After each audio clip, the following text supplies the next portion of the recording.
Bienvenidos a todas y a todos, buenas tardes. Parece que hoy por fin ganamos al fútbol, es todo un triunfo. Empezamos bien la tarde después. Primero un recuerdo a José Luis San Pedro, que como decía Chabela, ha trascendido. Esta mañana Jorge le hacía una viñeta con todos los honores y bueno, solo un recuerdo a una figura como la de José Luis San Pedro. Estamos hoy en el foro de Fernando Garceta. Como saben, desde septiembre empezamos con conferencias y debates. Hoy traemos a un ponente de lujo, con la colaboración de los compañeros y compañeras de ATAC Canarias y de Acción en Red, Juan Torres López. Nacido en Granada, casado y padre de 3 hijos, María, Juan y Lina. Licenciado en Ciencias Económicas y Empresariales en la Universidad de Málaga, carrera que siempre estudió como becario. Doctor en Ciencias Económicas y Empresariales desde el 81. 2 años más tarde obtuvo la plaza de profesor adjunto de Economía, Política y Hacienda Pública en la Universidad de Granada. En octubre del 84 se incorporó a la de Málaga como catedrático contratado, plaza que posteriormente ocupó definitivamente en el año 86 en el área de Economía Aplicada. En octubre del 2008 se incorpora en comisión de servicio a la Universidad de Sevilla como catedrático de Economía Aplicada del Departamento de Teoría Económica y Economía Política, y desde marzo de 2010 ocupa definitivamente esa plaza. Durante toda su vida académica ha combinado la actividad docente e investigadora con la gestión de asuntos universitarios como director de departamento, vicedecano, decano de Facultad de Derecho, vicerrector de Relación Académica y profesor de la Universidad de Málaga. Ha ocupado también el cargo de secretario general de Universidades e Investigación de la Junta de Andalucía. Entre los libros de los que es autor destacan los manuales de Economía Política, con 6 ediciones, e Introducción a la Economía.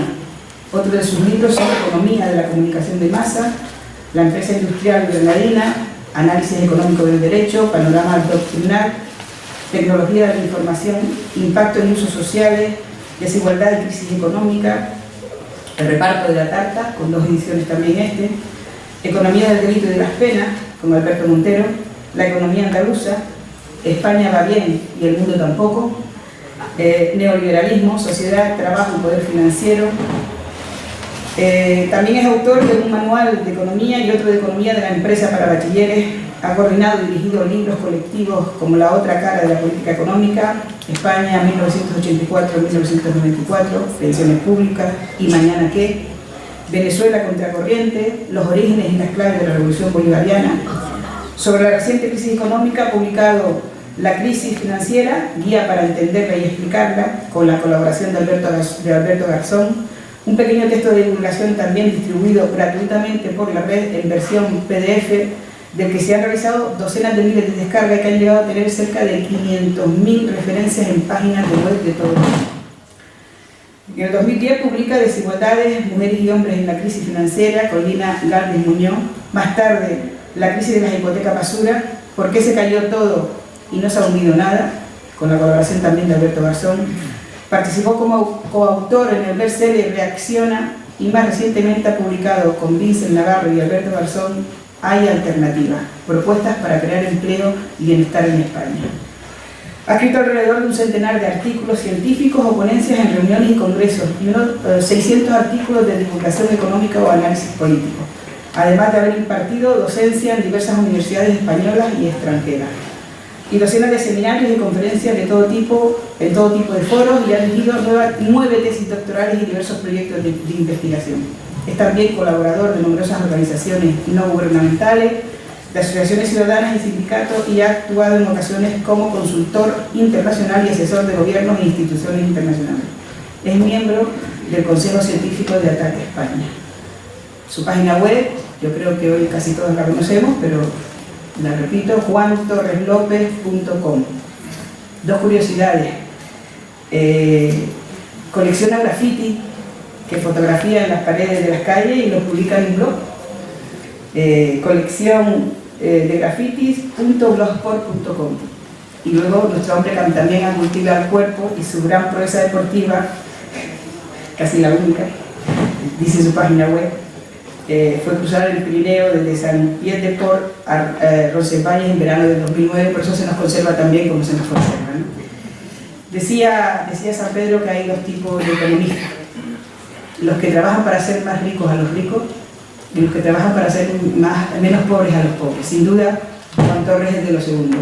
Así que les dejo con él y su conferencia de hoy, que sí hay alternativas a la crisis. Cuando quieras, Juan. Es un placer estar con ustedes y también les agradezco su presencia aquí. También me quiero sumar, antes que nada, a mostrar un homenaje al maestro y al amigo, a José Luis San Pedro, que nos hace, por una parte, estar un poco tristes hoy cuando nos enteramos de su muerte, porque es verdad lo que decía el profesor Tierno Galván, que a los seres humanos nos cuesta mucho trabajo congraciarnos con la finitud, entender que las cosas se acaban, ¿no? Pero también recuerdo una frase de Antonio Gala en una novela que seguramente conocen, que se llama El manuscrito carmesí, en el que viene a decir que la muerte no es la desaparición de los seres a los que queremos, porque su enseñanza, su presencia, su obra, como en el caso de José Luis San Pedro, perdura siempre. Y realmente eso es lo que nos va a pasar, que recordar a José Luis San Pedro no solamente va a ser el poder disfrutar de nuevo de sus obras, sino también pues tener presente esa enseñanza que él nos decía, que estamos viviendo en una economía, en una sociedad capitalista que asesina, que mata la vida, y que tenemos que tener un compromiso permanente para salir de ella, porque si no salíamos del sistema en el que estamos, nos decía José Luis San Pedro, las cosas no tienen arreglo. Podemos paliar el sufrimiento, podemos poner algunos parches, podemos encontrar algunas soluciones, pero cuando las situaciones, el dolor, el sufrimiento, lo ocasiona todo un sistema económico, mientras no cambiemos ese sistema, vamos a tener que sufrir sus secuelas. Y esta enseñanza de José Luis San Pedro, pues desde luego tiene que ver y es muy útil precisamente cuando hablamos de la situación en la que estamos. Una situación desde luego fea, una situación dura. Están muriendo muchas personas por culpa de lo que está pasando. Es que no es una imagen solo, que la gente se tira por la ventana desesperada. No es una metáfora, es que es una realidad. Pero no es solo la gente que se tira por las ventanas desesperada porque pierde su vivienda. Es que los recortes en educación, en sanidad, están ya haciendo que la gente no pueda alimentar bien a sus hijos, que no pueda ni siquiera comprar todas las medicinas que necesita. Los estudios empíricos que conocemos, sabemos, porque esto que ha ocurrido ahora ya ha ocurrido en muchos otros sitios, que la aplicación de las políticas de austeridad, que son mal llamadas de austeridad, como veremos ahora después, como las que está haciendo el gobierno español y la Unión Europea, son políticas que matan, son políticas que cuestan la vida, además del sufrimiento, a millones de personas. Y es una triste desgracia que eso esté ocurriendo innecesariamente. Innecesariamente. Cada día que pasa mueren en el mundo alrededor de 40.000 personas por falta de agua limpia, de comida, de atención sanitaria básica. 40.000 personas, como poco al día, porque algunos informes dan una cifra mayor. ¿Cuántas veces han visto ustedes abrir un telediario, un informativo, un periódico que ponga en primera página: ayer murieron 40.000 personas por falta de alimento, de agua limpia? Ni un solo día. Y sin embargo es un día y otro, y otro, y otro, y otro, y otro.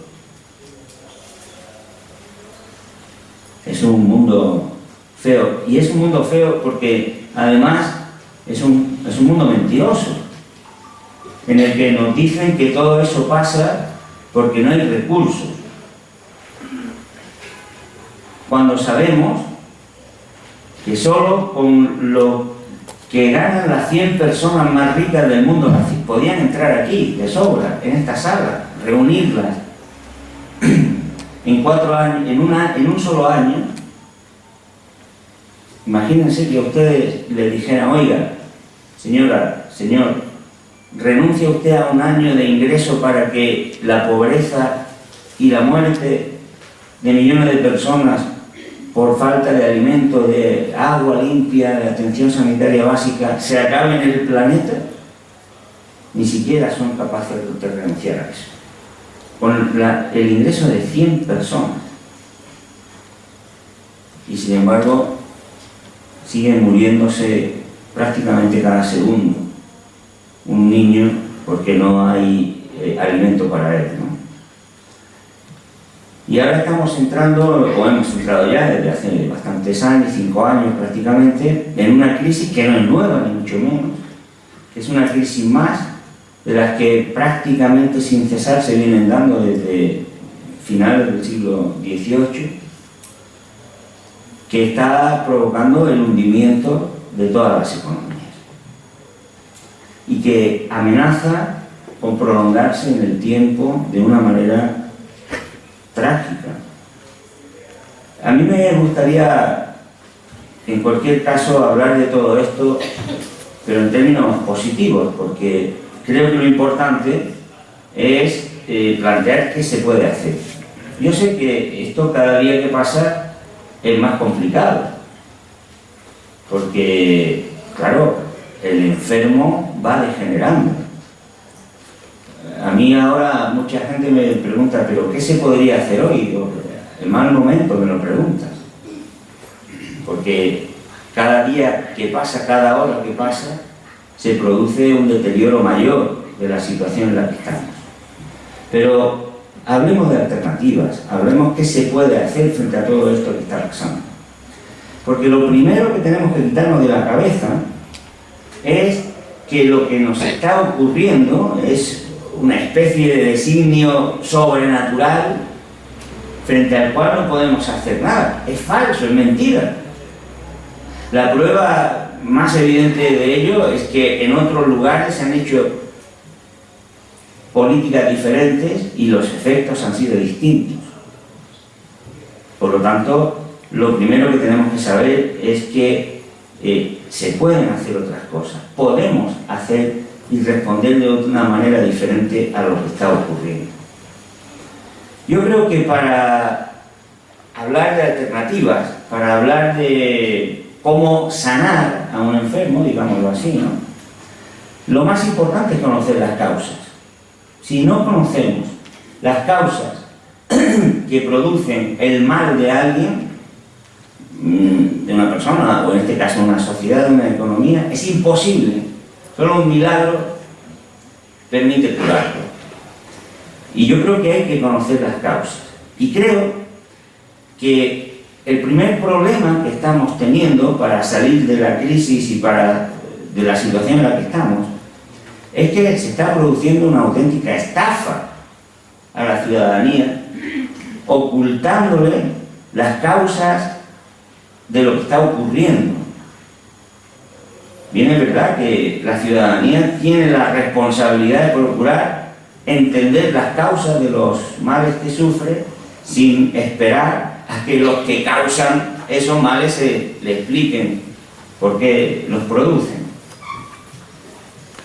Y me parece que el engaño tiene que ver no solo porque se disimulan las razones de la crisis, sino porque se miente mucho a la hora de hablar de lo que está pasando.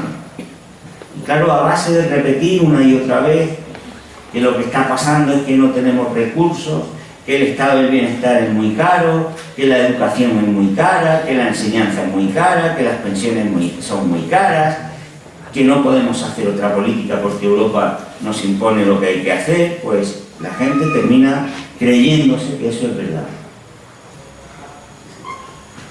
Yo voy a tratar de demostrar que no es verdad, que eso no es verdad.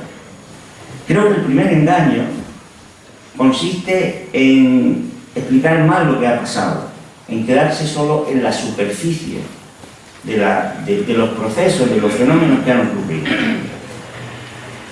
En la superficie, lo que ha ocurrido en los últimos años, creo que hoy día, pues más bien es bien conocido. Sin ir muy lejos, pues yo creo que ya todo el mundo sabe que en los años finales de los 90, 2000, los bancos norteamericanos, sobre todo a partir del año 2000, pues dieron miles y miles y miles de hipotecas en unas condiciones muy irresponsables. Y yo creo que también hoy día todo el mundo sabe que un banco, cuando da un crédito, cuando da una hipoteca, no guarda el contrato en un cajón. Muchos de ustedes habrán suscrito en alguna ocasión un préstamo, una hipoteca para su vivienda. Recuerdan que fueron al notario, firmaron el contrato, se lo llevaron a su casa, lo guardaron en un cajón, allí está. Algunos de ustedes estarán diciendo, ¿dónde puse yo aquello? Allí está guardado y religiosamente cada mes pagan la cuota. Pero el banco no hacía eso, porque los bancos norteamericanos, para poder vender, producir, dar más hipotecas cada vez, procedieron a hacer lo que se llama en finanzas titulización, o sea, convertir un contrato en más liquidez, en más dinero. Le vendían el papel a otros inversores. No tengo mucho tiempo de explicar eso, si acaso alguien no lo conoce, pues luego en el coloquio lo puedo explicar con más detalle. Lo cierto fue que los bancos colocaron en todos los mercados internacionales millones de productos financieros derivados de la hipoteca inicial, muy rentables para todos. Todos los ahorradores, los bancos de todo el mundo acumulaban miles y miles de títulos financieros procedentes todos ellos de una hipoteca inicial. ¿Qué pasó? Pues pasó lo que sabíamos que iba a pasar, que llegaría un momento en que alguna de esas familias, muchas de esas familias que habían suscrito hipotecas muy inseguras, no podrían hacer frente a la hipoteca, y que en el momento en que no hicieran frente a la hipoteca, pues todos los papeles derivados de esa hipoteca inicial perdían todo su valor. Y el que había invertido en miles y miles de productos financieros muy rentables a partir de la hipoteca inicial se quedaba sin nada, o con muy poco menos. Eso hizo que un banco detrás de otro, primero, precisamente ahora hace 5 años, en marzo, abril de 2007, empezaron ya a anunciar pérdidas a algunos bancos hipotecarios. No había que ser un lince para darse cuenta de que si los bancos hipotecarios de Estados Unidos están empezando a dar pérdidas y ya en abril a quebrar algunos, pues es porque todas esas hipotecas que tenían arriesgadas habían caído. Y si habían caído esos bancos hipotecarios por esas hipotecas, los demás bancos que tenían productos derivados de esas hipotecas iban a caer sucesivamente. Y eso fue lo que pasó. Nos querían decir, primera estafa, no, eso es solo un problema de los bancos hipotecarios de Estados Unidos. Mentira. Estaban interconectados. Nos han estado ustedes hablando años de que vivimos en la globalización financiera. Pues la globalización financiera va a ser eso, que uno se va a entrelazar con otro. Y a partir de ahí, los demás bancos, la inmensa mayoría de los bancos del mundo quebraron. En el año septiembre de 2009, ya más tarde, el que fue presidente de la Reserva Federal, Alan Greenspan, lo dijo así: la banca de Estados Unidos y del Reino Unido está quebrada. Si estaba quebrada la banca del Reino Unido y de Estados Unidos, que era la más potente, imagínense ustedes lo que eran los demás bancos. Quebró la banca internacional, así de sencillo. La crisis hipotecaria se había convertido en una crisis financiera. Cuando la banca quebró, se quedó sin capital, pues no podía prestar, no se prestaban unos bancos a otros.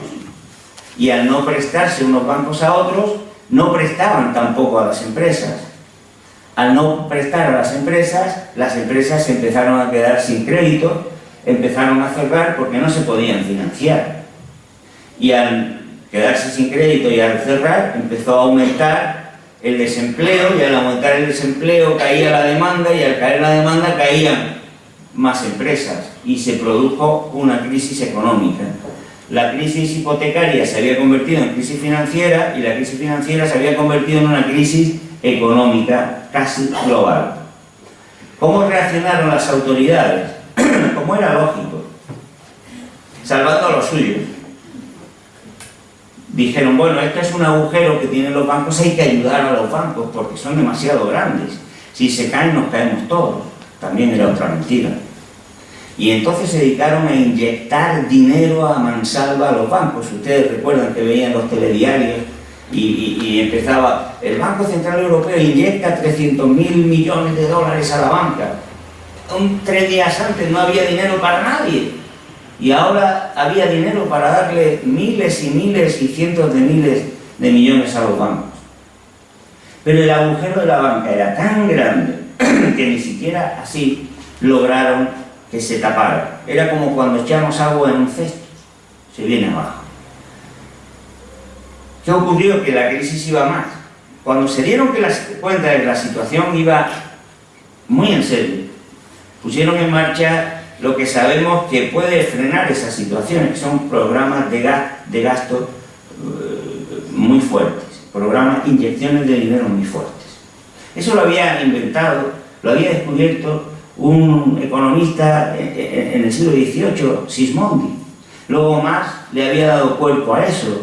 Después Kalecki, un economista polaco, lo volvió a explicar para el capitalismo de los años 30. Lo que pasa es que lo escribió en polaco y se le adelantó Keynes, y Keynes se quedó con la gloria de haberlo escrito, pero lo había escrito Kalecki, un economista y miembro del Partido Comunista Polaco, que fue el que puso de relieve que lo que estaba pasando en aquellos años en el capitalismo era que se había quedado sin demanda, lo que Marx o Sismondi ya habían descubierto hacía años.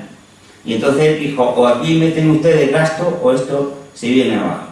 Tanto es así que Friedman, que es un economista posiblemente el más liberal del siglo XX, decía, cuando ocurre una situación de estas, que cojan el Banco Central, que coja un helicóptero y aunque sea que tire desde arriba el dinero, porque es la única manera de salir. Se ha hundido todo y no hay manera de hacerlo.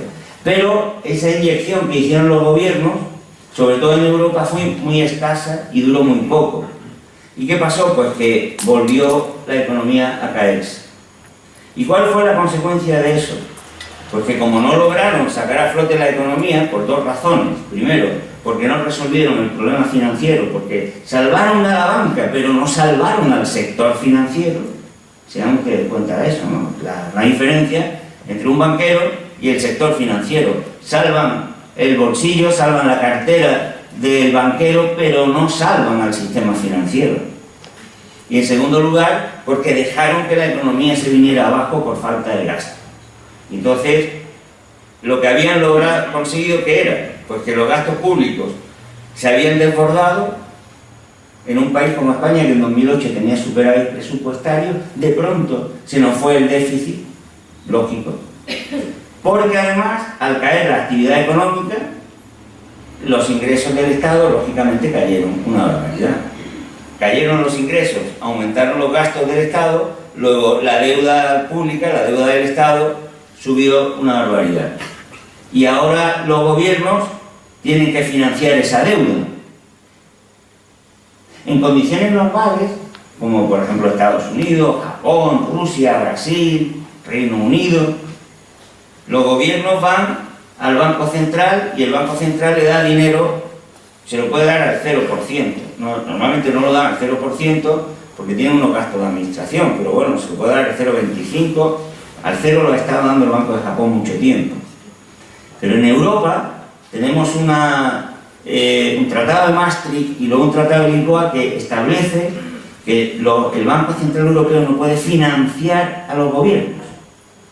Entonces, gobiernos como el español, que habían visto que su déficit público subía, pongamos el caso de Grecia, que en 2008 tenía más o menos, para que se hagan ustedes, como son cifras más pequeñitas las de Grecia, creo que se pueden recordar mejor, pues más o menos, cuadrando, haciendo así números redondos, pongamos unos 40.000 millones de deuda.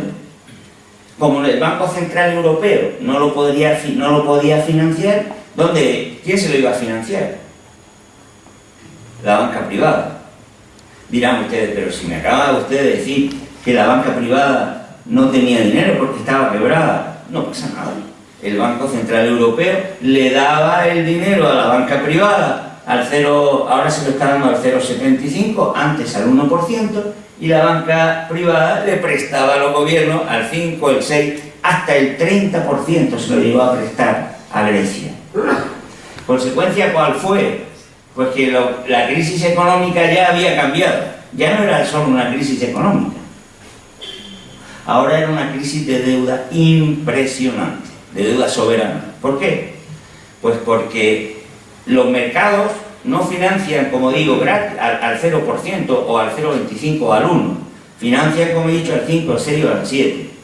Si ustedes piden un préstamo al 7%, en 10 años su deuda se ha duplicado. ¿Y qué le ocurrió a Grecia? Pues, por ejemplo, pues que en 4 o 5 años, estamos en 2013, 5 años después, pues debe más de 350.000 millones. De 40.000 se ha pasado a 350.000. ¡Ojo! Después de una quita. Después de que le quitaran una buena parte. Y así en el caso español. En 2008, 2009, 2010, España pagó 122.000 millones de euros para hacer frente a la deuda.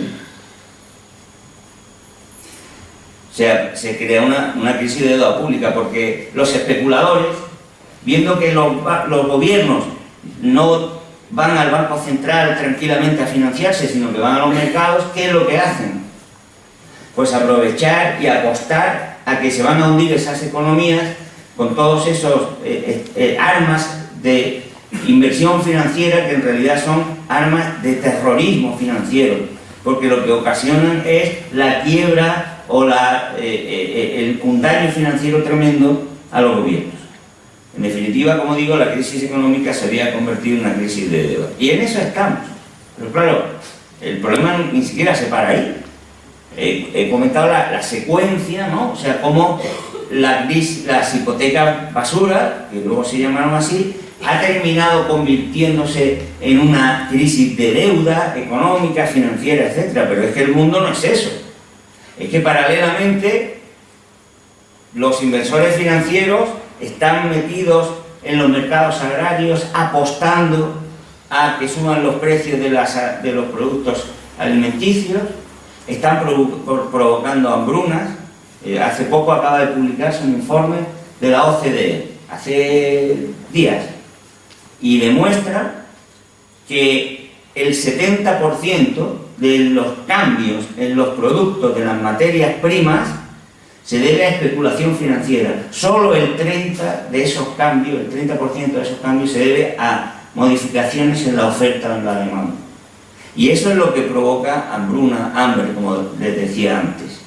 Pero no solamente eso, es que estamos viviendo también en un planeta que está siendo destruido, cuyo medio ambiente día a día sufre y se destroza, porque la dinámica de la economía capitalista no toma en cuenta el coste ambiental de los procesos de producción y de consumo.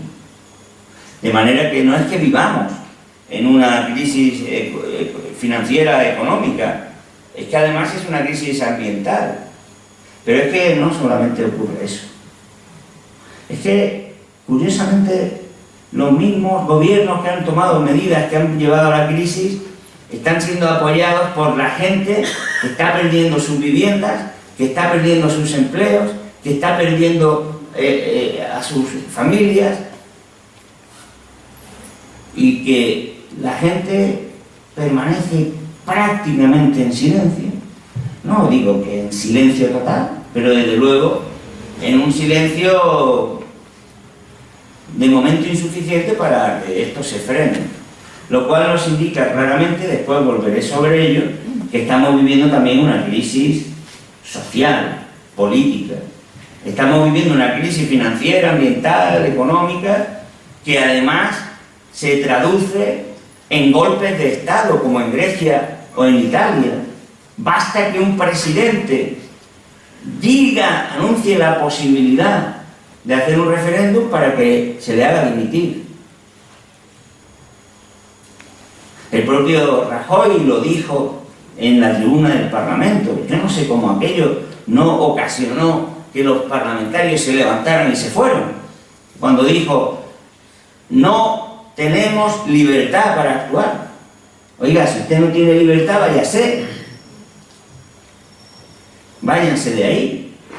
Pero no me diga usted que no tiene libertad y encima que me va a resolver los problemas, porque es incompatible. Y tiene una cara dura, como Draghi hace también unas semanas en una entrevista a un periódico alemán, y decía: es una pena que haya gobiernos que están actuando siempre condicionados por los parlamentos. Claro, es que eso es incómodo, ¿verdad? O el otro día el gobierno de Portugal, que hay un tribunal constitucional que tampoco es que haya hecho una sentencia que sea una cosa del otro mundo, ¿no? Sencillamente que dice: oiga, que está usted poniendo siempre la caja encima de la misma espalda, que eso no es muy justo. Y el gobierno lo que dice es que está desestabilizando. Hombre, en todo caso desestabiliza la injusticia, no la administración de justicia. ¿Qué quiere decir eso? Pues que si siempre hemos podido comprobar que el capitalismo era incompatible con la democracia, es que en estos días en los que vivimos, no es que lo podamos comprobar, es que nos estalla en los ojos. El capitalismo es incompatible con la democracia, lo estamos viendo. Es natural. Si se impone a los gobiernos políticas contrarias a lo que piensa el 80% de la gente, según las encuestas, es natural que no puedan mantenerse, que no se quieran mantener las instituciones que revelan esas preferencias. Sobran. Y eso es lo que lleva a lo que Habermas, el filósofo alemán, ha denunciado hace poco en unos libros y entrevistas: el desmantelamiento de la democracia. O sea que estamos viviendo también en una situación de crisis política muy importante y de crisis de valores, porque lógicamente cuando una población, una sociedad asiste a todo eso prácticamente paralizada, no se le puede solo achacar al miedo, sino a que la sociedad se ha desnaturalizado, que nos hemos deshumanizado. Porque cuando estamos viendo que vecinos nuestros, con vecinos, con ciudadanos, se tiran desesperados de las ventanas, porque pierden por deberle unos cientos de euros a un banco, a unos bancos que han recibido docenas de miles de millones de euros de su bolsillo, lo lógico sería que en esas casas, parando a la policía y parando a los banqueros, hubiera miles de personas y no unas docenas. Y cuando solo hay una docena y no miles de personas, significa que alguna fibra se ha roto dentro de nosotros, y alguna fibra muy importante, la fibra de la solidaridad, la fibra de la confraternidad, o sea, las fibras que nos hacen humanos. Nos hemos deshumanizado. También lo sabíamos, que el capitalismo deshumaniza, no es nuevo, pero ahora desde luego solo un ciego no lo ve. Esa es la superficie, pero para curar al enfermo, no solamente hay que saber eso, hay que ver qué causas han producido eso. Yo voy a mencionar de una manera muy rápida una serie de elementos que yo creo que son los que están detrás de lo que está pasando, y creo que a la vista de eso, pues ustedes mismos van a poder deducir las alternativas que esto tiene. Casi no se las voy a tener yo que decir. En primer lugar, ¿cómo es posible que la banca internacional haya podido acumular una cantidad tan grande de dinero en productos financieros, en hipotecas basura, en especulación de todo tipo? ¿Cómo era posible que se construyeran miles y miles y miles de viviendas y esas viviendas fueran compradas y vendidas por especuladores?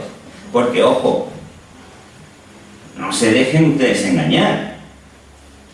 Lo que nos están diciendo es que hemos vivido por encima de nuestras posibilidades. Falso.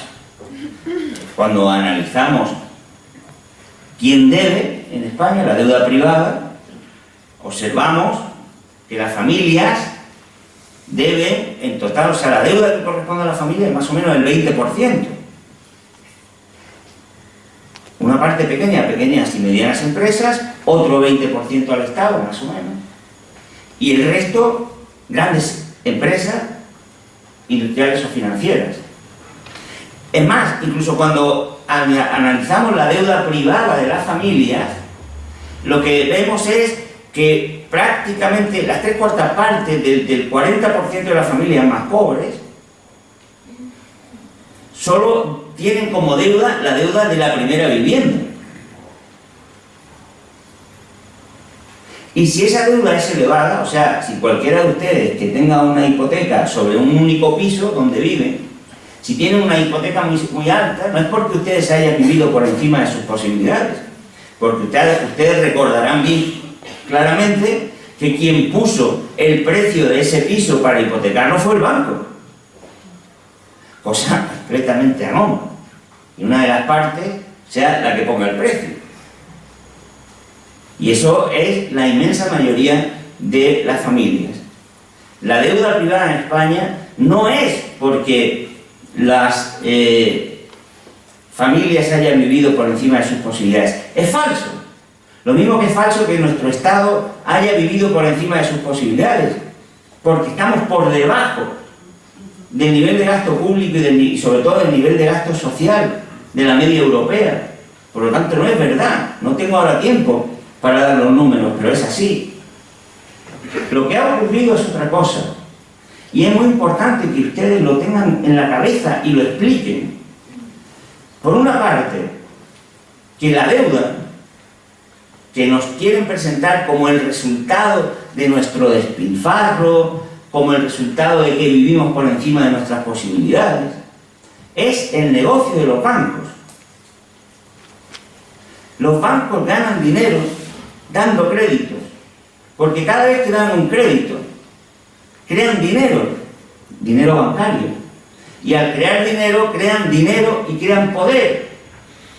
Y por eso los bancos son lo mismo que el del bar de enfrente. Lo que procura es que entre el mayor número posible de gente a tomarse una Coca-Cola, una caña o lo que sea.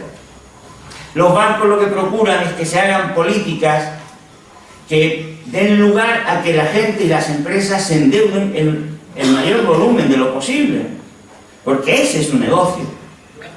Por eso se empeñan en poner políticas a los gobiernos que aumenten la desigualdad, que bajen los salarios, que haya políticas de venta de pisos y no de alquiler, etc.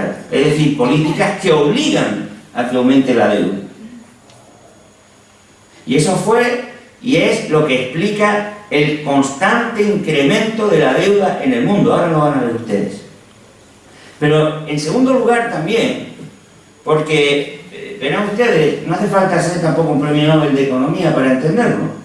La mayoría de ustedes, trabajadores normales y corrientes, que no tienen sueldo millonario, se gastan, ¿verdad?, prácticamente la totalidad de lo que ganan. Es más, casi el 60% de las familias españolas no llega a final de mes. O sea, que no ahorra. Los trabajadores gastan lo que ganan. La parte de la renta nacional que va a salario, prácticamente en su totalidad se gasta. De hecho, diríamos que en términos indirectos, constituye la fuente del beneficio de los capitalistas. Pero los niveles altos de renta y los propietarios de capital, que tienen una parte cada vez mayor de la renta y que tienen rentas muy altas, no gastan todo lo que ganan, ahorran. ¿Y qué es lo que ha ocurrido en la economía internacional y también en la española?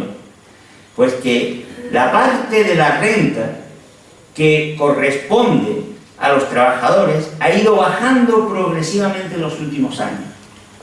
Fíjense ustedes hasta qué punto hemos llegado. Les he preparado rápidamente aquí, por si lo quieren ustedes ver gráficamente.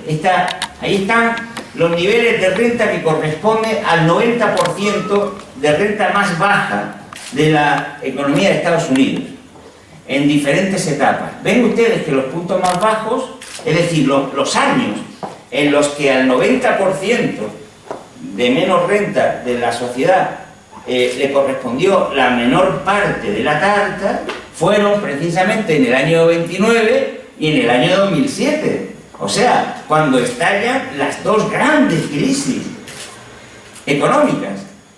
No hay una manera más clara de comprobar que la aparición de grandes crisis coincide con los momentos de peor distribución de la renta, de mayor desigualdad. Para que ustedes vean en otra gráfica, simplemente ahí vean cómo desde los años 70, pues la participación del salario en el total de la renta prácticamente no ha hecho nada más que bajar. O sea, la parte que va a la actividad productiva baja, la parte de las rentas altas aumenta. En España exactamente igual. ¿Cuál es la consecuencia de eso? Una concentración impresionante en las economías capitalistas. Les pongo aquí el caso de España para que lo vean. 1.400 personas, que es el 0,035% de la población española, controla el 80,5% del Producto Interior Bruto. En Estados Unidos, en el último año que hay estadísticas, imagínense ustedes la barbaridad. De toda la renta que se crea en un año, digámoslo así, la tarta, ¿no? La tarta que se ha creado en un año se reparte en 100 partes. Bueno, pues el más rico, el 1% más rico, se queda con 93 partes. El 1% más rico de la población se queda con el 93% del incremento de renta que hay cada año. ¿Dónde van esas 93 partes? Al consumo. Ustedes comprenderán que por muchos chalets, yates, grifos de oro que pongan, no da. ¿Dónde va? A la especulación financiera. Eso es lo que ha provocado un incremento espectacular de lo que el Premio Nobel de Economía, Maurice Allais, llama la economía del casino. Y claro, esa inyección constante de recursos hacia la economía financiera va aumentada además con el aumento en la deuda. Como no tenemos mucho tiempo aquí, simplemente ven ustedes, es para que vean ustedes la magnitud tan impresionante. Cómo ha crecido la deuda, ese también en Estados Unidos, en los últimos años. El negocio, eso equivale, es como si yo les dijera, miren, ahí tienen ustedes cómo ha crecido el negocio de los bancos. ¿Y dónde ha ido toda esa deuda? Aquí ven ustedes también cómo ha crecido la deuda en España. Pues ha ido a la especulación financiera. ¿Dónde van a poner los multimillonarios y los capitalistas su inversión? En una actividad productiva que lleva meses y meses en generar un 2 o un 3% de rentabilidad. O en una operación financiera que hoy día las que se llaman operaciones de alta frecuencia invierten $1.000 millones en 4 segundos. ¿Se imaginan lo que es eso? 4 segundos al cabo del día, 4, 4, 4. Y les da una rentabilidad mucho mayor. Claro, la consecuencia es que el dinero va a la especulación, a la actividad financiera, y que la actividad productiva, donde se generan bienes y servicios, empleo, mengua cada vez más. Y eso además se ha hecho facilitándolo por los gobiernos. Los gobiernos, los bancos centrales, han sido cómplices de todo eso. Si quieren una prueba, pueden ustedes poner en internet, en Google, pongan carta de los inspectores del Banco de España al ministro Pedro Solbes y se encontrarán esto.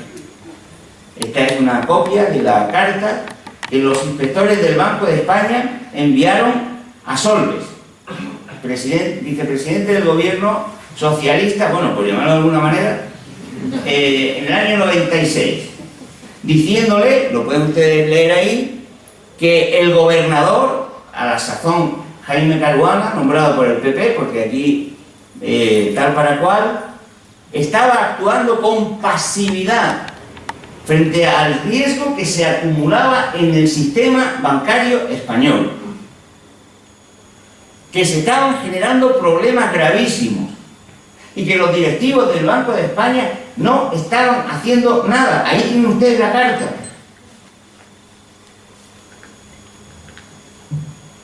Y no hay nadie en la cárcel por haber dejado que todo eso ocurriera. El señor Caruana está en el Fondo Monetario Internacional reclamando bajadas de salarios para todos los trabajadores del mundo y cobrando un sueldo multimillonario. Y nadie le ha pedido cuentas por esa actitud pasiva que los propios inspectores del Banco de España, demostrando la complicidad evidente e incalificable de los directivos, estaban cometiendo. ¿Consecuencia de ello cuál ha sido? Pues que dejando hacer, eliminando normas, ustedes mañana van a renovarse el bonobús, o no sé cómo se llama aquí, en fin, el bono de las guaguas, ¿no? Y le piden el carnet de identidad, ¿no? Pues ahora cogemos el internet, entramos en cualquier mercado, en cualquier bolsa que esté abierta, jugamos unos cuantos miles de millones de euros, desestabilizamos cualquier mercado, el mercado del petróleo, provocamos un caos y nadie nos pregunta ni quiénes somos. ¿Ustedes creen que eso es lógico? Con esa libertad de movimiento de capital, con esa falta de control, con esa falta de regulación, pues lo que se ha producido es, perdonen ustedes la expresión, el desmadre financiero y la conversión de la economía capitalista en un auténtico casino. Le voy a poner ya, prácticamente con esto termino con las gráficas, pero es para que se hagan una idea solo. Ven ustedes ahí que hay una barra muy grande arriba. La pequeñita, que es como un puntito, ¿verdad? Ustedes lo ven, es el comercio mundial. La que está debajo, que es un poquito más grande, es el Producto Interior Bruto Mundial. Y ahora, debajo, en la que es más larga, que tiene 3 colores, pues es las operaciones financieras. Fíjense ustedes la desproporción que hay. ¿Dónde está el dinero? En las operaciones financieras. Y luego decimos, es que no hay dinero. No, es que el dinero está donde no tenía que estar, especulando. Pero ojo, no solo especulando, como he dicho al principio, también matando, no lo olvidemos. Y eso es lo que ha producido que la actividad financiera se haya convertido en el universo privilegiado de la economía capitalista. ¿Y qué le ocurre a la economía financiera? Pues que es profundamente inestable. Cuando se deja en libertad a los capitales, la economía se convierte en una sucesión de crisis, porque en el mercado financiero, en la especulación, ¿cómo se gana? Aprovechándose de las variaciones de precios. Si en el mercado financiero los precios de los bienes fueran estables, ¿habría especulación? No, nadie podría aprovecharse de una variación en los precios. Luego, las variaciones en los precios, sobre todo las que son grandes, y por lo tanto muy rentables, están asociadas a la inversión especulativa. Y cuando eso ocurre, ¿qué sucede? Pues que la perturbación en el ámbito especulativo y financiero se traslada a la economía real, como hemos visto al principio. Y me dirán ustedes, pero es que eso es inevitable, no es verdad. Les voy a poner ya sí que es verdad, la última de la gráfica, para que vean ustedes una cosa que es muy interesante. Miren, aquí está desde el año 1800 el porcentaje de economías de todo el mundo que estuvo en crisis en cada año. Si se dan ustedes cuenta, sube, baja, pero siempre había crisis hasta 1950, ¿verdad? Siempre había más alto, más bajo, siempre había crisis, países en crisis. ¿No se dan ustedes cuenta de que de 1900, pues prácticamente a lo que equivale a 1980, no hay ningún país en crisis? ¿Lo ven o no? En crisis financiera. No hay nadie, ninguno. Bueno, prácticamente algunos ahí en rojito, que son economías de bajo ingreso. Pero en los países desarrollados no hubo crisis financieras. ¿Ustedes quieren evitar las crisis financieras? ¿Los gobiernos quieren evitar crisis financieras? Hagan lo que se hizo en esos años.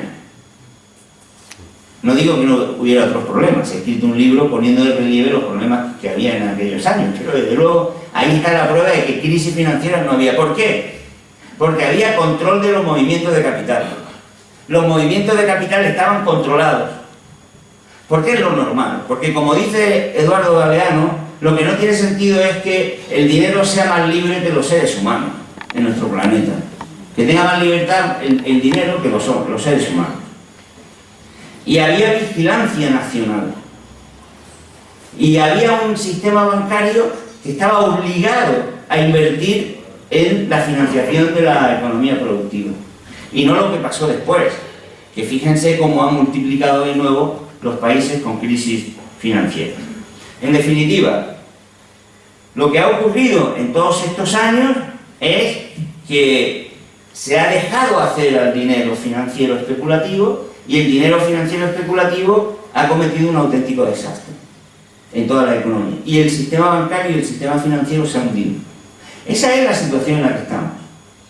En una economía como la española, pues la crisis de este tipo ha venido acompañada además del hundimiento de un sector inmobiliario que se había convertido en el centro insostenible de toda la economía.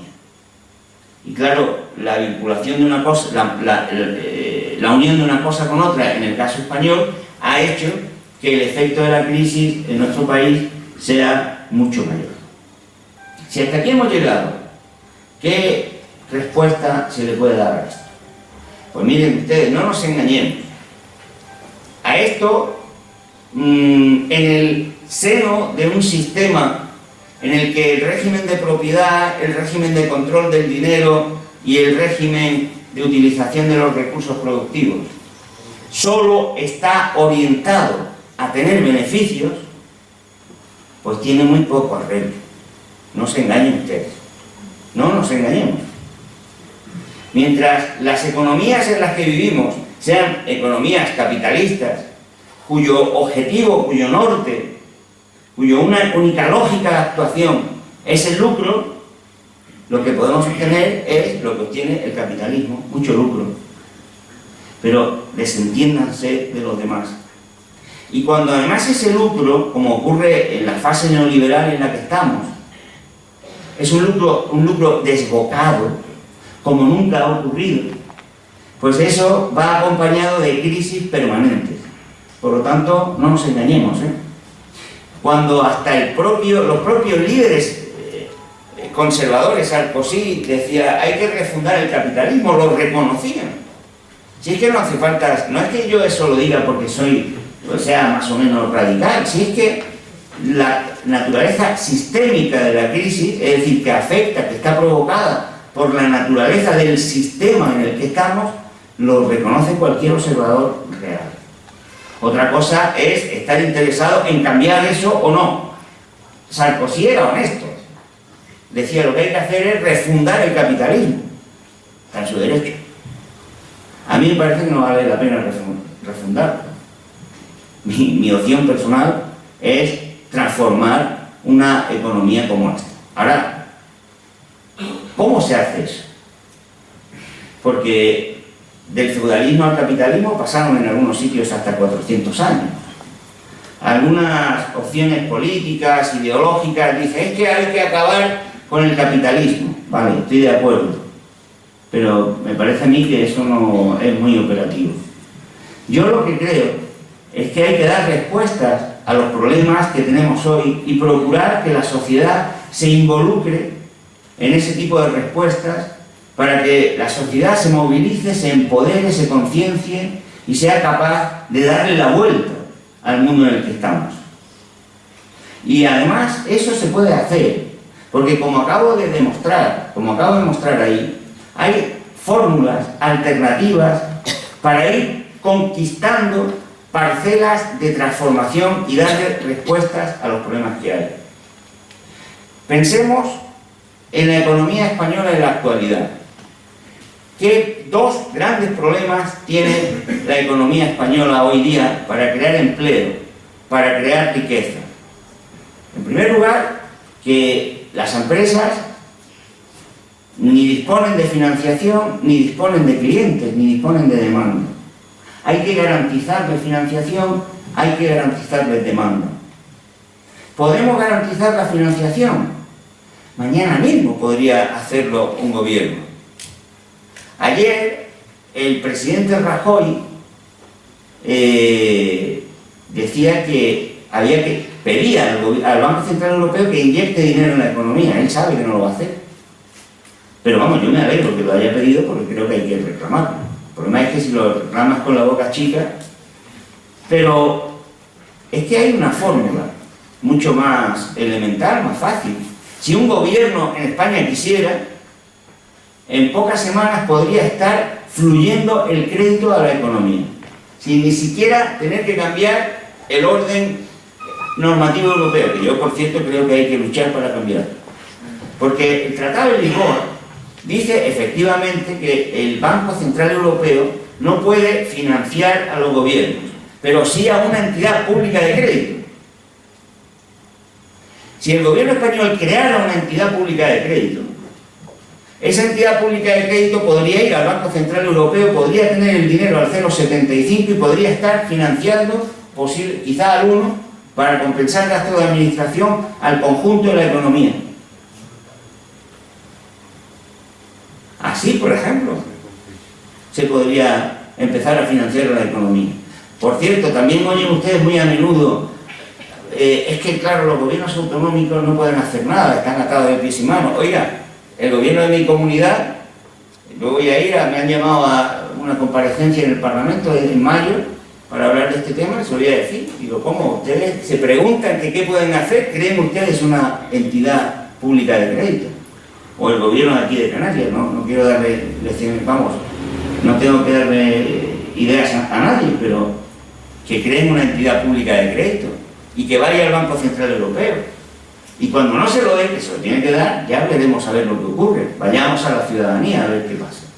Una medida que permitiría que en semanas estuviera fluyendo el crédito a la economía. No tenemos sitio, no podemos salir adelante en una economía como la europea con un euro mal diseñado. Bueno, mal diseñado no, estratégicamente diseñado para favorecer al capital financiero y al gran capital industrial.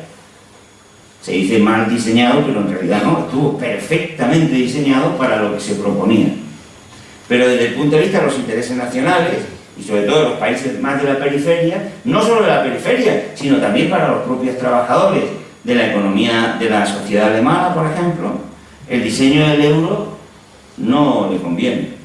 Desde antes de que España estuviera en el euro, yo he sido partidario, era entonces partidario, de no entrar en la Unión Europea en esas condiciones, de no entrar en la Unión Monetaria, porque sabía lo que iba a ocurrir.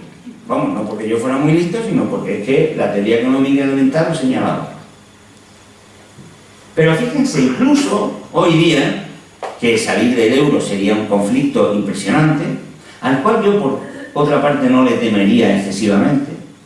Sin embargo, fíjense, si ni siquiera quisiéramos tener un conflicto tan grande de enfrentamiento con el resto de Europa, podríamos plantear crear en España una moneda complementaria. Una moneda complementaria, el euro seguiría existiendo, seguiría utilizándose para pagar los intercambios exteriores, y para los intercambios interiores podríamos mantener una moneda, llámenla ustedes europeseta o como quieran, sería como una moneda complementaria. Una propuesta que economistas del altísimo prestigio han planteado en otros países, en otras ocasiones, y que no digo que esté exenta de dificultades, pero que se podría llevar a cabo y que permitiría reactivar casi de manera inmediata a la economía española, a la pequeña y mediana empresa, por ejemplo, que precisamente lo que se mueve en el mercado interior. La pequeña y mediana empresa crea del orden de entre el 80 y el 90% del pleno empleo. Y la pequeña y mediana empresa no vive de intercambios exteriores, vive de lo que se gasta aquí, la gente en el mercado interior. Por lo tanto, si suplimos la falta de euros con una moneda complementaria, podríamos solventar ese problema en semanas. Tenemos un problema de deuda pública que nos acogota. Bueno, hagamos frente a ella. ¿Cómo le podemos hacer frente a ella? Los propios técnicos del Ministerio de Hacienda demuestran que tenemos un fraude fiscal en torno casi a 70.000 millones de euros. Hombre, de un año para otro no vamos a conseguir bajarlo a cero. Pero lo que no puede ser es que seamos de los países de Europa que menos gastan en combatir el fraude fiscal. Una reforma fiscal progresista, equitativa, podría estar multiplicando los ingresos del Estado sin demasiada dificultad. Bueno, es que ha habido años atrás en que los recortes en educación, por ejemplo, o en sanidad, prácticamente eran equivalentes a lo que se dejó de ingresar al quitar el impuesto del patrimonio. O sea que ni siquiera, incluso, digamos, mejorándolo, dejándolo como estaba. Pero lo que ha habido es un comportamiento de los gobiernos verdaderamente traidor. Vamos a hablar claro, porque lo que han hecho ha sido quitar impuestos a los de arriba para que los de abajo tengan que hacer mucho más esfuerzo. ¿Quieren más alternativas?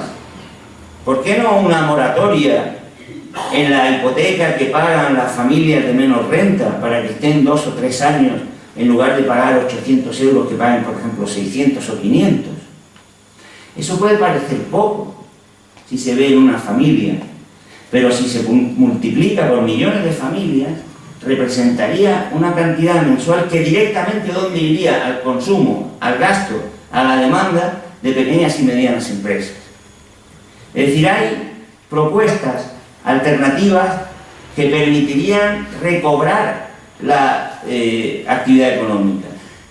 Hay estudios empíricos en Estados Unidos, en Europa, que demuestran, por ejemplo, en Estados Unidos tiene la ventaja de que como son 52 estados y muchos de ellos son diferentes, pues claro, los estudios empíricos, si en un estado sube el salario mínimo y en otro no, se puede comprobar cuál es el efecto de una subida del salario mínimo en el empleo. Pues en Estados Unidos se demuestra fácilmente que las subidas en el salario mínimo reactivan la economía. En Dakota del Norte es el estado de Estados Unidos que mejor ha hecho frente a la crisis. ¿Por qué? Porque tiene un banco público. Tiene un banco público obligado a financiar a las empresas del Estado y prohibido dedicar el dinero de sus depósitos a actividades especulativas. Aumentemos el salario mínimo. En fin, quiero decirles que alternativas que incluso sin alterar ni siquiera profundamente el entorno en el que estamos, serían viables hoy día. Lo cual, ¿qué nos indica?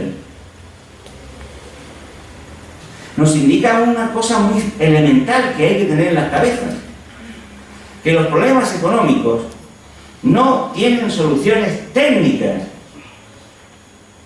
No es verdad lo que dicen, que estemos viviendo una crisis que es una crisis que necesita soluciones tecnócratas. Ellos dicen, gobierno de tecnócratas. No, no, no. Esto no es como un reloj que se ha parado. Los problemas económicos tienen soluciones políticas.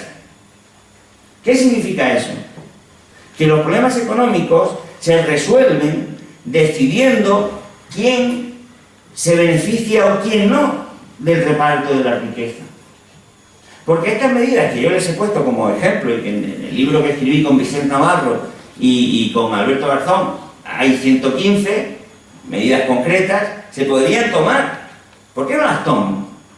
Porque lo que les interesa no es que el reloj funcione, sino que marque la hora que ellos quieren que marque, aunque esté siempre parado. Y esa hora que quieren que siempre marque es la hora de una distribución de la renta cada vez mayor para las rentas más elevadas y la renta del capital. Por eso no salimos de la crisis.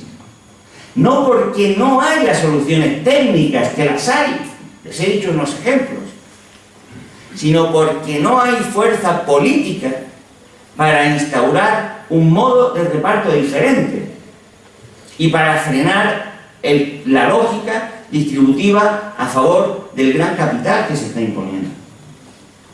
Esa es la realidad de las cosas, tal y como yo modestamente la veo. Entonces, ¿qué es lo que se puede hacer? ¿Qué es lo que se debe hacer para salir de la crisis? Naturalmente hay que saber cómo son las piezas del reloj, naturalmente tenemos que saber cómo generar actividad sostenible, naturalmente tenemos que saber qué tipo de impuestos debe haber y cuál no, naturalmente que debemos saber qué tipo de propiedad favorece más la dinámica empresarial, etcétera, etcétera, por supuesto. Pero me permito creer que eso en realidad lo sabemos. Muchos economistas durante mucho tiempo vienen trabajando en eso. Hemos visto en esta crisis, por ejemplo, cómo las empresas cooperativas han respondido mejor a los estragos de la crisis que las empresas de propiedad privada.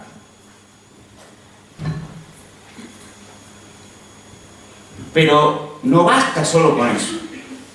El problema para salir de la crisis es que la capacidad de decisión política la siguen teniendo los de arriba. Y por eso yo creo que hay alternativas, claro que las hay. Hay alternativas, pero se pueden poner en marcha en la medida en que la ciudadanía se empodere, sea consciente de lo que está pasando y tome las riendas de la situación. ¿Ustedes creen que es que hay una ley natural que hace que cuando una persona no puede pagar un préstamo hipotecario, pierda la casa y tenga que seguir el préstamo? ¿Por qué se mantiene eso? ¿Por qué en España ocurre eso? ¿Habrá algo más injusto que eso? Pero aquí hacíamos una encuesta y creo que la mayoría de ustedes, de la gente normal y corriente, ni siquiera sabía que eso pasaba. Ni siquiera sabía que eso pasaba en España. ¿Y por qué se mantiene una ley de 1913?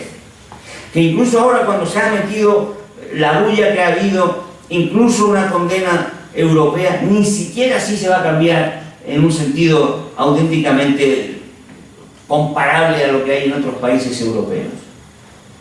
Por el poder de la banca. Porque el poder de la banca es inconmensurablemente mejor utilizado, porque no es que sea mayor, es que está mejor utilizado que el poder de la gente. Por eso yo creo que para hacer frente a la crisis y salir de la situación en la que estamos, tenemos que ser inteligentes, descubrir naturalmente las fórmulas que permiten organizar la vida económica mejor, que están desarrolladas, las conocemos y las crea la propia gente en su vida participativa y colaborativa en la actividad económica y social. Pero sobre todo tenemos que empoderar a la ciudadanía. El destino El futuro de una economía es el futuro que quieren sus ciudadanos. Y hoy día el problema que está ocurriendo en España es que no estamos poniendo el énfasis, el poder, la fuerza suficiente para vencer a quienes están ganando el pulso. Porque políticamente los de abajo no se han empoderado lo suficiente. Yo creo que esa es la razón última que explica lo que ha ocurrido. Lo que está ocurriendo y posiblemente lo que ocurra si no se le da una vuelta a la situación. No lo olviden. La solución de los problemas políticos es una solución política. Y me gustaría terminar con una anécdota. Porque yo sé que una de las cosas que ha calado más en la ciudadanía es esa sensación de que nada se puede hacer. Tan falsa, tan falsa. Aquí hay muchas mujeres, algunas todas muy jóvenes, pero algunas tan jóvenes que seguramente no sepan ni siquiera que sus madres o sus abuelas, cuando tenían la edad que tienen ustedes aquí ahora, no podían firmar un cheque, no podían trabajar sin permiso del marido o del padre, no podían salir de viaje sin que le diera permiso el marido o el padre, no podían poner una empresa sin permiso del marido o del padre. ¿Se imagina cualquiera de ustedes ahora que tuvieran que pedirle permiso a su marido o a su padre? Y aquello se acabó. ¿Y cómo se acabó? Pues se acabó porque se desobedecieron esas leyes. No es que de pronto viniera un ministro que era feminista y cambió el Código Civil, no.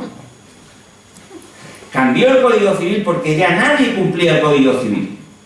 Porque las mujeres se dieron cuenta, y también muchos hombres, pero principalmente las mujeres, de que eso no era obedecible. Y la anécdota que quería contarles, para terminar, es la anécdota de Rose Park. Rose Park era una ciudadana negra que una noche de invierno en Washington volvía a su casa. Iba en un autobús. En ese autobús no había un sitio para los negros y un sitio para los blancos. Y ella, cansada, se sentó en el sitio de los blancos. Un joven la denunció. Llegó la policía, ella no se quiso levantar, llegó la policía, la detuvieron, estuvo en la cárcel. Pero no terminaron ahí las cosas, porque se generó un escándalo. A la gente, a la población negra le pareció ya indignante. Salió a la calle, se movilizó. Y este aquí, que después de aquel acto de Rose Park, pues resulta que se empezaron a terminar las leyes discriminatorias. Y que en Estados Unidos, por lo menos formalmente, se prohibió todo aquello. Años después, le preguntaron a Rose Park, dijo, ¿y tú por qué hiciste aquello? Y dijo, mira, la verdad es que yo no quería ser una heroína, es que aquel día estaba tan cansada que es que ya dije que no, hasta aquí ya no me levanto.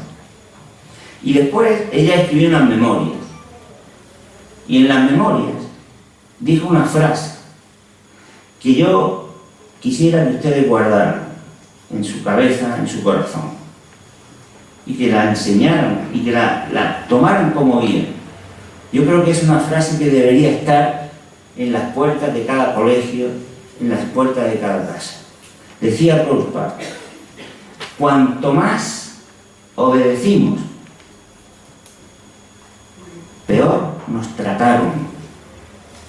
Así que ustedes lo saben, díganselo a la gente. Si quieren que los maltraten más, sigan obedeciendo. Y si quieren que se termine ya el maltrato, no obedezcan más. Muchas gracias.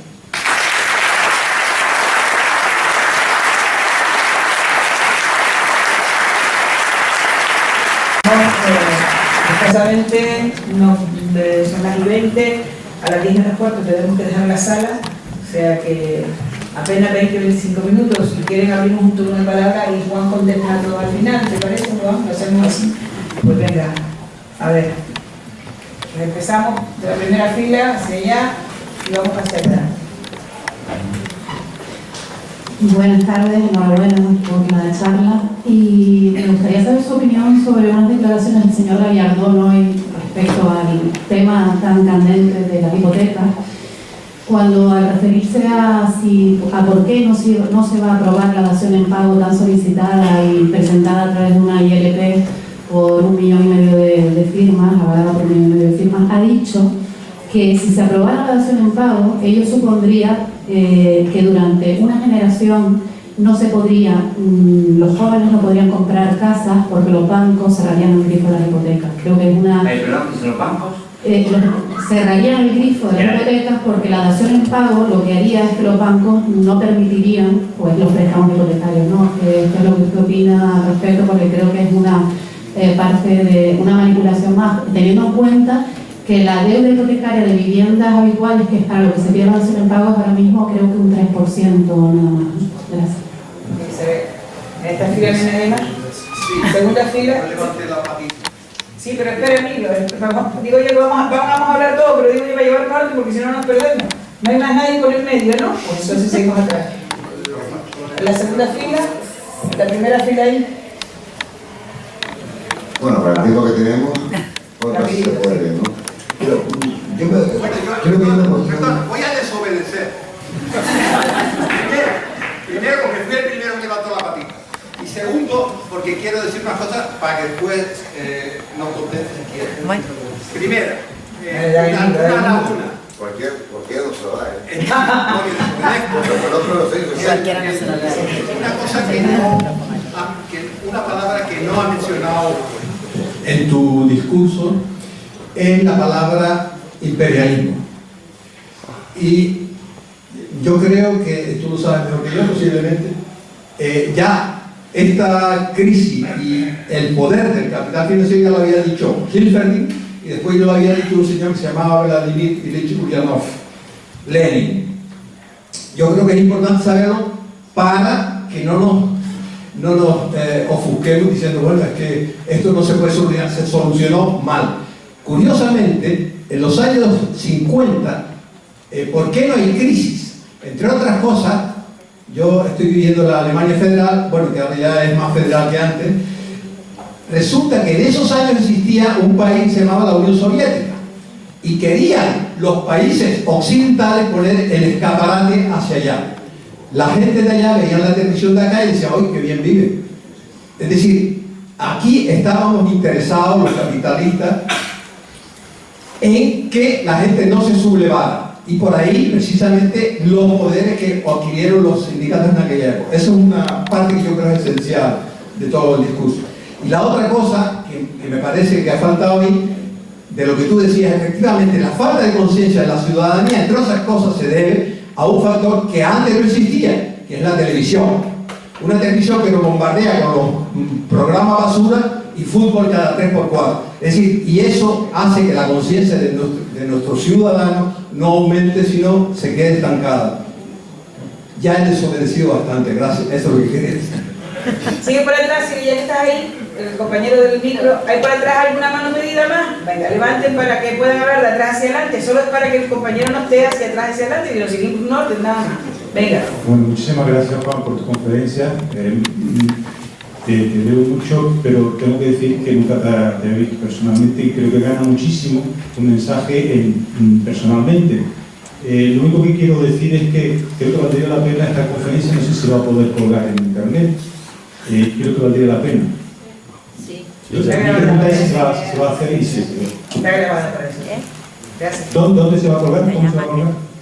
Pues no lo sé, ya lo imagino que en el blog del foro de esa gaceta, que como sabes, de Canarias por la Izquierda aparecerá el icono. Muy breve. Me gustaría que dijera algo respecto a la soberanía alimentaria, las producciones locales y la soberanía económica, porque yo creo que también gran parte del mal, parte de la destrucción de las economías locales y la dependencia internacional de todos esos flujos canalizados a través de la economía especulativa. Gracias. Hola, buenas noches. Felicidades por la charla. Muy breve. ¿No crees que también, y parte está en conexión con la intervención anterior, que parte de la crisis, aparte de lo que acabas de comentar, del análisis que acabas de hacer, ¿no estaría también influido por la deslocalización de la producción? Y si es así, ¿qué solución podría, qué alternativa habría a esa deslocalización en países como, por ejemplo, el nuestro, en donde digamos, su aparato industrial pues, corto en comparación con otras economías? Gracias. Gracias, hermano. Muchísimas gracias por toda la información que nos ha aportado aquí esta tarde. Y solamente me gustaría conocer su opinión al respecto. ¿Cómo se puede vivir en un país donde los tribunales, con la tamaña corrupción que hay, o sea, se atrevan, todavía hoy el Tribunal Supremo, no sé si fue hoy o ayer, a decir que el señor Camps y el señor Borrell quedan libres de imputación? O sea, me parece verdaderamente demencial. Bueno, y felicitarle, la verdad que hay muchos temas a comentar, pero tal vez yo creo que por la escasez de tiempo lo que me gustaría oír es, bueno, tú hablas de que ahí se falta una respuesta política, ¿no? Tenemos un espacio electoral en un año, como la europea, tenemos un montón. ¿Cómo te sitúas tú, cómo ves tú una estrategia de confluencia, de alternativa política, ¿no? Concretamente, ¿no? Porque lo demás ya no lo sabemos. Buenas tardes. Lo primero, agradecer la presencia aquí y preguntar qué posibilidad existe o por qué no estalla la burbuja del fútbol que el compañero mencionaba antes.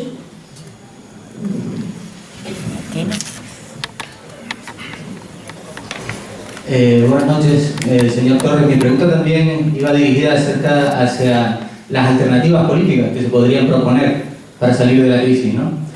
En lo que se refiere a esas alternativas, usted apoyó públicamente el pacto de Izquierda Unida con el PSOE en Andalucía. Posteriormente escucharíamos al señor Diego Valdera, vicepresidente de la Junta y coordinador de Izquierda Unida en Andalucía, diciendo que iba a aplicar los recortes neoliberales, ¿cuál era exactamente la expresión? Por imperativo legal, lo cual yo creo que dice mucho, por un lado acerca de los límites del discurso socialdemócrata y por otro acerca de la legalidad que defiende esa organización.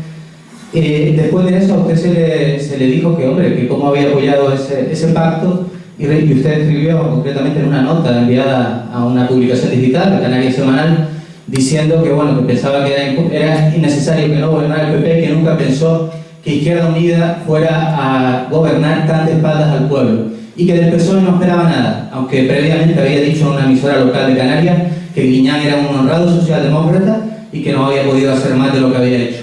Entonces mi pregunta es muy concreta, teniendo en cuenta esa evidencia de lo que ha pasado en Andalucía, de cómo ese gobierno que usted defendía, porque decía que era una manera de progresar, está aplicando esos recortes neoliberales, ¿usted volvería a apoyar en las próximas elecciones un pacto entre Izquierda Unida, que según todas las encuestas va a ascender en votación con el PSOE? Esa es la pregunta, y me gustaría sobre todo un sí o un no, porque el condicional a que nos acostumbran, en el sentido de depende de los programas, ya vemos después dónde quedan esos programas, ¿no? Ernesto, querían intervenir. El compañero atrás se quedó con la mano levantada antes. No me quedé con la mano levantada. No la levantaste, definitivamente. Sí. Solo quería exponer un pensamiento que tengo desde hace tiempo en voz alta. Se habla, la conferencia ha estado cargada de datos ciertos, relevantes, importantes y muy graves. Pero cuando hablamos del origen, del porqué de esta situación y cómo podemos llegar aquí, ahí veo yo alguna laguna. Y a mí me gustaría decir brevemente solo lo que pienso. Primero, no creo que haya una crisis económica financiera. Hay una crisis grave, muy grave de la democracia que han secuestrado. ¿Y cuándo se secuestra? Cuando los gobiernos, concretamente en Europa, los países desarrollados, acuerdan ceder las competencias financieras a los bancos centrales. Y estos bancos centrales a organismos supranacionales, entiéndase el Banco Central Europeo, Fondo Monetario, Banco Mundial, etcétera, etcétera. Con lo cual, el arma fiscal y el arma del ahorro y el arma de la inversión, competencias que eran soberanas y de los estados, quedan libres, independientes, no socialistas, pero sí independientes. Y para mí es uno de los graves problemas.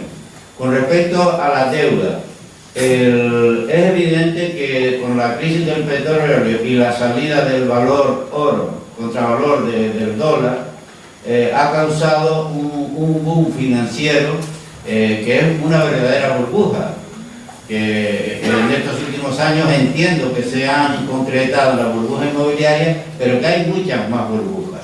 Lo grave para mí es que democracia no existe.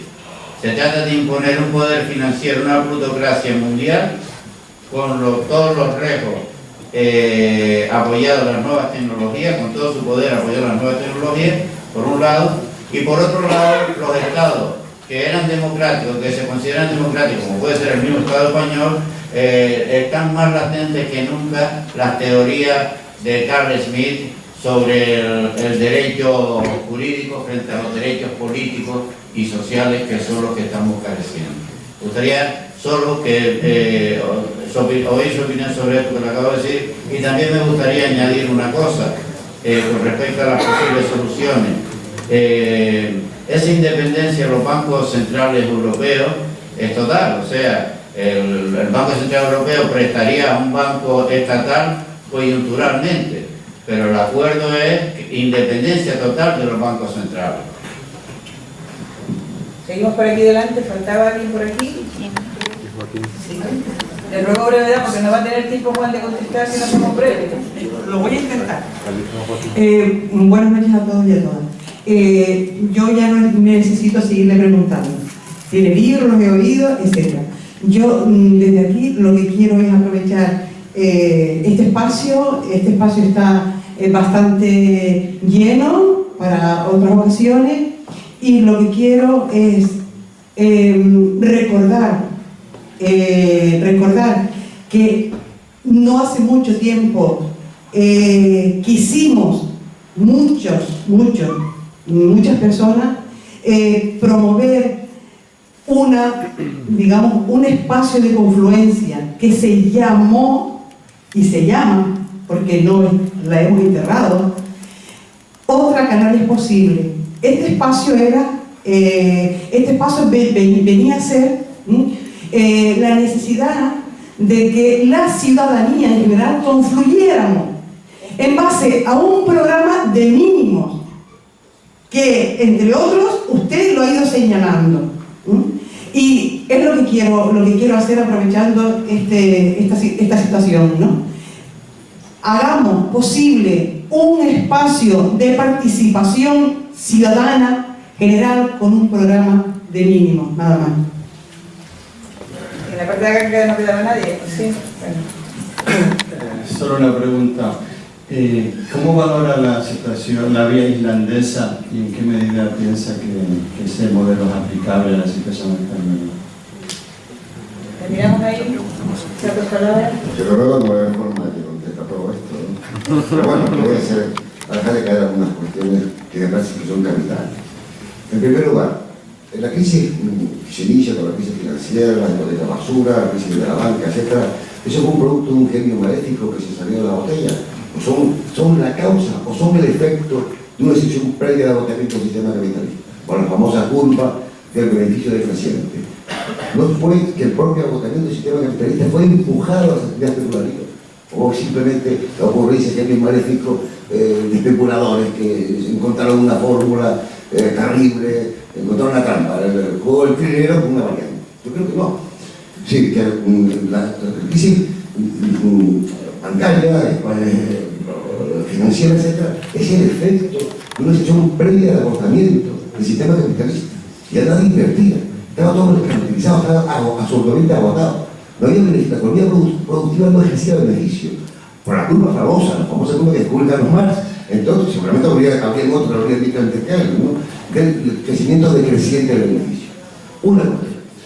La otra, y creo que es importante, ¿no? Porque esto fue un accidente. ¿Entiendes? Eso es una cuestión. La otra, obviamente, es decir, un medio necesario, pero no suficiente para afrontar la crisis en el sector público bancario, el crédito. Eso ya está incluso entre el programa de transición y el manifiesto comunista, esa inversión del crédito, para que fluya. Pero aún fluyendo de la pequeña y mediana empresa, fluye el sector privado. El sector privado se rige por el beneficio, por la ley del beneficio. Pero claro, la sociedad lo que requiere son la demanda social es por necesidades. Y esas necesidades a lo mejor no generan demanda solvente. Por tanto, no es suficiente hacer circular de crédito porque nadie nos va a garantizar que ni el pequeño y mediana empresa puedan satisfacer necesidades sociales reales que no son solventes. Por ejemplo, en el término de medicina, ¿cuántas veces ha habido que generalizar? Y mucho más allá del crédito público hacia un sector público de la economía, mucho más amplio, que lo va a demandar, porque, insisto, por mucho que circule el crédito, el capital va a invertir en la demanda solvente, no en la demanda que responda a necesidades objetivas reales. Esa es la segunda cuestión. Y la tercera, ya me termino, creo que me haya entendido mucho.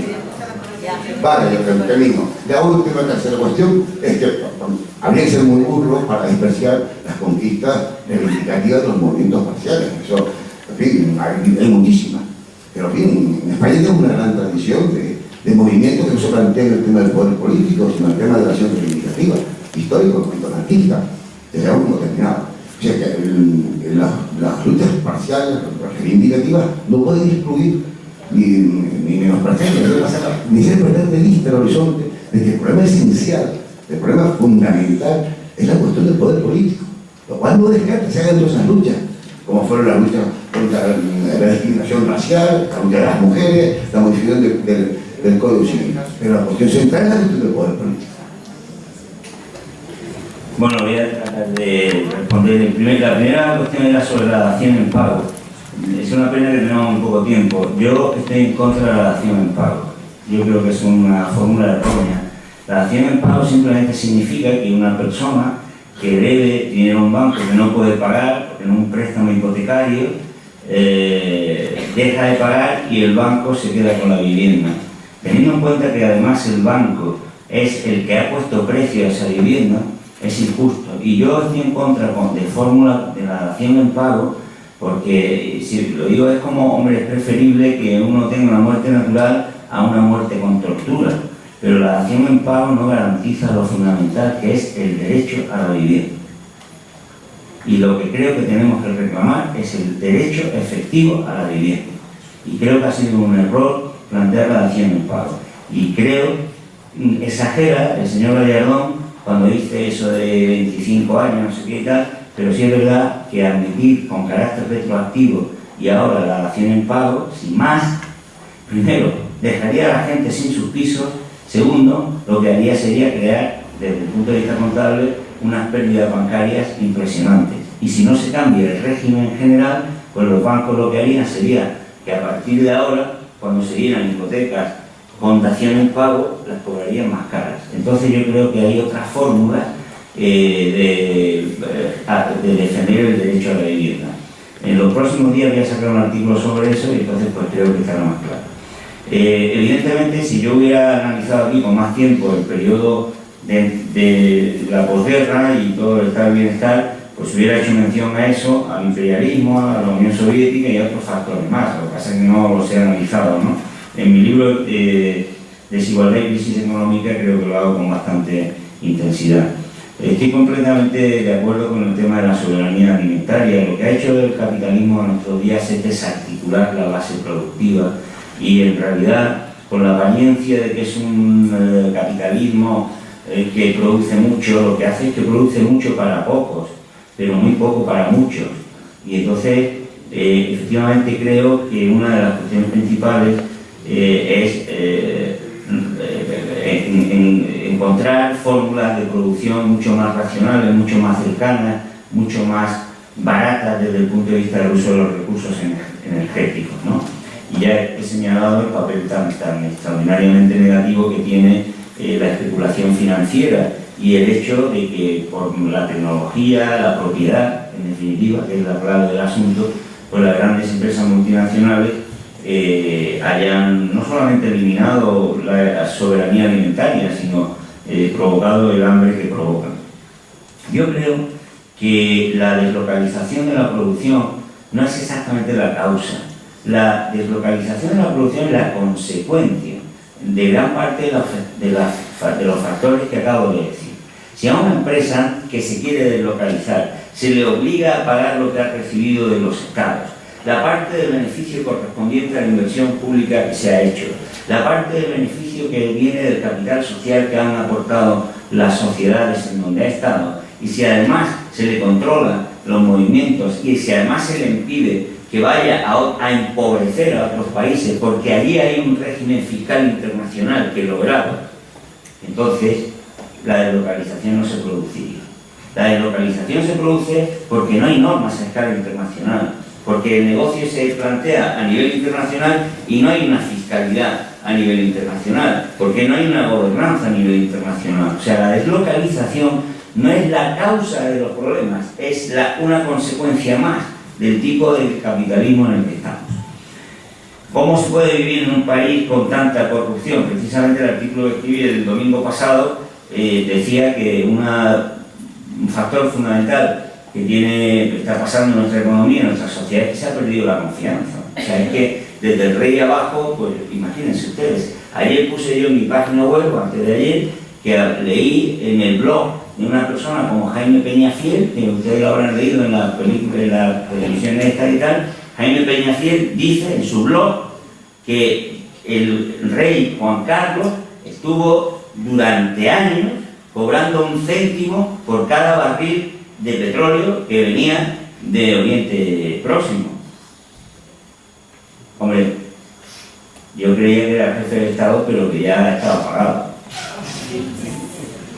Entonces, claro, cuando eso ocurre en la jefatura de Estado y para abajo, pues es normal, es que tenemos un problema de confianza y de corrupción. Los economistas sabemos que la corrupción es un cáncer para la actividad económica, porque crea inseguridad, crea incertidumbre, y eso hay que eliminarlo. ¿Por qué no está ya la burbuja del fútbol? Porque en realidad es que la burbuja del fútbol, comparada con otras burbujas que hay, es pecata minuta. Podrá estallar o no, pero vamos, eso es en realidad casi un pasatiempo, nunca mejor dicho, ¿no? El compañero me ha preguntado sobre el pacto y que por lo que deduzco se informa a través de Canarias Semanal, pues lo que le ocurre es que está mal informado. Está mal informado porque yo no apoyé el pacto. Perdón que estoy hablando. Es que así es como nos informa uno. Yo no apoyé el pacto en Andalucía. Yo reclamé el pacto en Andalucía, que es distinto. Y hice las propuestas que creía que debía de contener un pacto. Y cuando se hizo un pacto que a mí no me parecía del todo acertado, lo puse en cuestión y dije públicamente que no me parecía lo más acertado. Dicho eso, porque obviamente yo contesto como sé, como una persona inteligente, no como una máquina, sí, no, como en los billares. Yo tengo capacidad de reflexión y utilizo el pensamiento complejo. Y entonces el pensamiento complejo me impide contestar las cuestiones complejas con un sí y con un no, porque es que no se puede. Y yo lo que le dije y lo que he planteado en Andalucía es que creo que es un pacto no bien hecho de todo, que tiene fallos, que creo que no se ha terminado de hacer y que está dando resultados positivos y negativos. Ayer mismo, hoy es martes, no, entonces hoy es martes, hoy martes se ha aprobado en Andalucía que Andalucía, el gobierno andaluz, va a expropiar las viviendas de los bancos si se va a producir un desahucio a una familia humilde. Yo apoyo eso y lo voy a seguir apoyando. Y creo que es una medida progresista de izquierdas. La defiendo y me honro de que un gobierno de mi comunidad autónoma la haga. Porque si se hubiera hecho antes y la hubieran hecho otros gobiernos, no habría gente que se hubiera tenido que tirar por la ventana o que hubiera perdido la casa. Otras cosas, ¿cómo se han hecho? Pues se han hecho de otra manera. Cualquier persona, si mañana hay aquí un partido político formado por los compañeros y compañeras que están detrás de Canarias Semanal y tienen el 90% del voto y gobiernan, tendrían que aplicar recortes. Otra cosa es la actitud ante esos recortes y la manera de hacer esos recortes. Porque ha habido una crisis financiera que nos ha puesto a los pies de especuladores y que nos ha generado una deuda. Otra cosa es que los gobiernos, yo lo estoy reclamando al gobierno andaluz, al gobierno español, al gobierno, a Europa, que frente a esa deuda pública reclamemos la auditoría que ponga de relieve la componente ilegítima y que España diga que no paga una deuda ilegítima. Pero naturalmente las cosas funcionan como funcionan y la transformación social no es el resultado de una actitud volitiva, de la voluntad, sino es el resultado del poder político puesto en marcha por los colectivos humanos. Así que en las próximas elecciones, cuando las haya, yo procuraré primero luchar como estoy haciendo aquí y me dejo la salud y el tiempo y mi vida familiar para conseguir que haya gobiernos de la mayor capacidad transformadora de la izquierda y saldrá lo que se pueda pasar. Unos serán más radicales, otros menos radicales. Y si en otra ocasión, en las próximas elecciones, hay una mayoría que es capaz de frenar un gobierno del Partido Popular, yo volveré a reclamar que se haga un pacto de gobierno para evitar que el Partido Popular gobierne. Y reclamaré y me esforzaré y le daré a mi cabeza y estudiaré para proponer modestísimamente las propuestas y las medidas de gobierno que yo hice junto a otros compañeros antes de que se formara el pacto, que creo que debían de estar en ese pacto. La mayoría de ellas que propusimos no las asumieron. Yo qué culpa, pero vamos, ya me hubiera gustado a mí que me hubieran, vamos, no sé a lo mejor si eran correctas o no, pero eso es lo que haré la próxima vez. Porque todas las cosas llevo ya muchos años haciendo lo mismo, ¿no? Una cosa es la independencia de los bancos centrales y otra cosa es que no pueden financiar a los gobiernos. La independencia, que es otra de las grandes mentiras del capitalismo en nuestros días, hecha sencillamente para que los bancos centrales puedan actuar con mucha más libertad frente a los pueblos y como cómplices de la banca privada. Y he dejado al final la pregunta que, bueno, la vía de Islandia la valoro, pues ¿cómo la voy a valorar? Inicialmente bien, porque es una desobediencia frente a las imposiciones de la Troika, y lo que lamento es pues que no esté teniendo el pueblo islandés toda la fuerza necesaria para llegar al final de lo que parecía que iba a llegar. Y bueno, luego pues ¿cómo me sitúo? ¿Qué estrategia política? Yo creo que se deduce de lo que he dicho. En unos momentos como estos, de agresión impresionante, de emergencia social y política, primero tenemos que tener inteligencia para poner sobre la mesa las medidas que pueden hacer frente y parar la agresión tremenda a los trabajadores, a las trabajadoras, a las personas más desfavorecidas. Hay que tener la generosidad de unirnos a todas las personas, movimientos, colectivos, partidos, organizaciones que están deseando y queriendo poner frente a esta agresión del capitalismo de nuestros días. Tenemos que tener mucha generosidad, tenemos que ser inteligentes, tenemos que ser verdaderamente comprometidos con la transformación social, con la justicia, y eso requiere hacer lo imposible para que haya respuestas unitarias. Y luego creo que hay que dar una respuesta política. Es fundamental empoderar a la gente, que la gente esté en las calles, que desobedezca. Pero si salimos todos los días a las calles y el lunes siguiente en el gobierno y en el boletín oficial del Estado están escribiendo los mismos, la situación seguirá siendo la misma. Por eso los pueblos tienen, y la gente de la calle, los de abajo, tienen que unirse, tienen que traducir sus demandas, su rebeldía, su indignación, su deseo de que haya justicia y de que se eviten todas las cosas que están pasando en candidaturas ciudadanas, en una opción electoral que meta en el Parlamento a un montón tan grande de gente que no puedan estar cometiendo las tropelías que están cometiendo.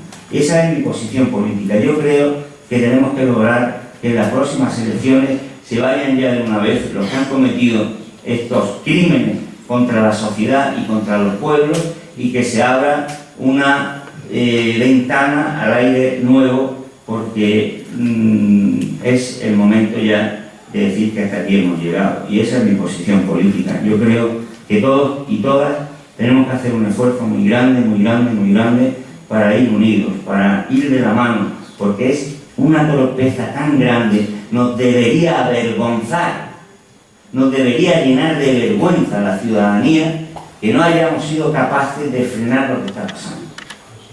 Porque no hay derecho a que esté pasando lo que está pasando. Porque no hay ni siquiera necesidad. Porque si algún gobierno pudiera decir, oiga, es que hemos sufrido, pero mirad, estamos saliendo de la crisis, estamos volviendo a que se emplee la gente sale adelante, vive mejor, pues nos tendríamos que callar. Pero es que se va a peor. Es que el sufrimiento cada día que pasa es más duro. Es que las carencias de la gente, cada hora que transcurre, es más dolorosa. Nos tendríamos que sentir avergonzados de no haber hecho todavía lo que tendrían que hacer gente decente, gente sensible, gente honesta, gente demócratas. Esto no tiene ya casi ni que ver ni con la derecha ni con la izquierda, es enfrentarse a la deshumanización, al terrorismo financiero y político. Eso es mi posición modestísima y la que yo puedo transmitir. Así que buenas noches.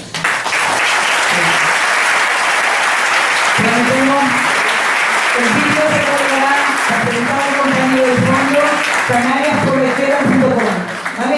El porto del Señor. Prometemos traer a Juan si él quiere y hacer sacrificio en otra ocasión. Buenas noches y muchas gracias a todos.